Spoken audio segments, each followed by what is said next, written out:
નમસ્કાર, આપ જોઈ રહ્યા છો નેશન પ્લસ ન્યૂઝ. હું છું હિરલ આપની સાથે. ગુજરાતમાં દારૂબંધીના કડક અમલ વચ્ચે વડોદરા પોલીસે જપ્ત કરેલા વિદેશી દારૂના મસમોટા જથ્થાનો આજે જાહેરમાં નાશ કર્યો છે. શહેરના કપુરાઈ વિસ્તારમાં ઉચ્ચ પોલીસ અધિકારીઓની હાજરીમાં આશરે 1.34 કરોડ રૂપિયાથી વધુની કિંમતના દારૂ પર બુલડોઝર અને રોડ રોલર ફેરવી દેવામાં આવ્યું હતું.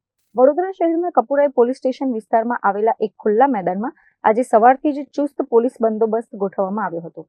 વિવિધ દરોડા દરમિયાન જપ્ત કરવામાં આવેલી વિદેશી દારૂની હજારો બોટલોને મેદાનમાં લાઇનબદ્ધ પાથરી દેવામાં આવી હતી. ઉચ્ચ પોલીસ અધિકારીઓની સીધી દેખરેખ હેઠળ અને સંપૂર્ણ વિડીયોગ્રાફી સાથે આ દારૂના જથ્થાનો નાશ કરવાની પ્રક્રિયા હાથ ધરવામાં આવી હતી, જેથી મુદ્દામાલના દુરુપયોગની કોઈ શક્યતા ન રહે. પોલીસની આ કામગીરીએ બુટલેગરોમાં ફફડાટ ફેલાવી દીધો છે. અત્રે ઉલ્લેખનીય છે કે ગુજરાત એક ડ્રાય સ્ટેટ હોવાથી પોલીસ દ્વારા અવારનવાર આવા જપ્ત કરાયેલા નશાકારક પદાર્થોનો નાશ કરવામાં આવે છે. આ કામગીરી પાછળનો મુખ્ય હેતુ બુટલેગરોમાં કડક સંદેશ પહોંચાડવાનો અને કાયદો વ્યવસ્થાની છબી મજબૂત કરવાનો છે. આ પ્રકારની પ્રક્રિયાથી પોલીસ સ્ટેશનના મુદ્દામાલ રૂમમાં જમા થયેલો જથ્થો ઓછો થાય છે અને નવી જગ્યા ઉપલબ્ધ બને છે.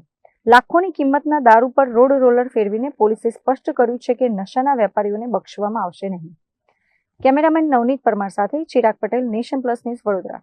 સમાચારોનો સતત અપડેટ મેળવવા માટે અમારી નેશન પ્લસ ન્યૂઝની યુટ્યુબ ચેનલને સબસ્ક્રાઇબ કરો, બેલ આઇકન દબાવો અને જોડાયેલા રહો ફેસબુક, ઇન્સ્ટાગ્રામ અને ટ્વિટર પર.